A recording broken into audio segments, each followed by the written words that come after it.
Une femme est en train de méditer, les yeux fermés, autour d'elle. C'est comme si d'innombrables mains tiraillaient tout son corps. La femme ressent un malaise. Elle baisse les yeux et découvre qu'il s'agit en fait d'une fourmi. Pas de main du tout. La femme regarde sur le côté. Le sol de la pièce est complètement couvert de fourmis. En suivant leur trajectoire, elle réalise qu'elles se dirigent toutes vers un trou dans le mur. Jenny s'accroupit pour examiner, mais l'intérieur est plongé dans l'obscurité. Impossible d'y voir quoi que ce soit, sans s'en rendre compte. Son cuir chevelu commence à la démanger terriblement. À ce moment-là, Jenny ne sait pas encore ce qui se passe. Mais par la suite, des événements étranges se multiplient. Non seulement elle se gratte machinalement au travail, mais même le soir au moment de se coucher. Après quelques minutes de conversation seulement, sa main se met à gratter son cuir chevelu sans qu'elle y pense. Cette situation s'aggrave de plus en plus. Jenny en arrive même à utiliser une lime pour se gratter le cuir chevelu, comme si elle était possédée. Jusqu'au jour où elle se rend à l'entrepôt chercher quelque chose. Ce qui lui arrive enfin lui fait prendre conscience du danger. Elle fouille parmi de vieilles affaires, quand soudain, elle entend d'inquiétants bruits de pas derrière elle. Lorsqu'elle sort pour regarder, toutes les lumières s'allument d'un coup. Les bruits de pas se transforment en sanglots de femme.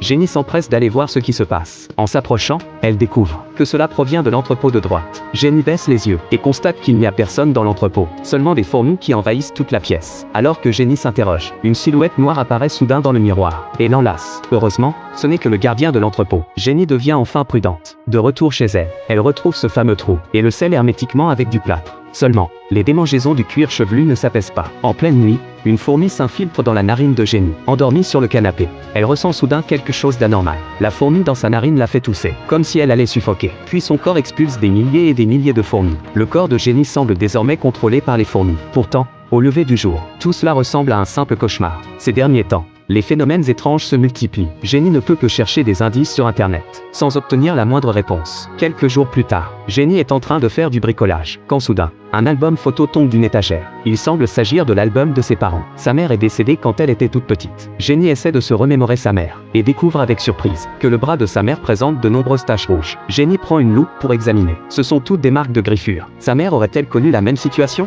Rongée par le doute, Jenny décide d'aller voir son père. Depuis la mort de sa mère, son père a sombré dans la déchéance. Jenny ne voulait plus avoir affaire à lui. Mais maintenant que les démangeaisons du cuir chevelu s'aggravent, elle n'a d'autre choix que de se tourner vers ce père qu'elle a toujours rejeté. Malheureusement, Jenny n'obtient aucune réponse. Elle voulait savoir si sa mère avait souffert d'une maladie quelconque.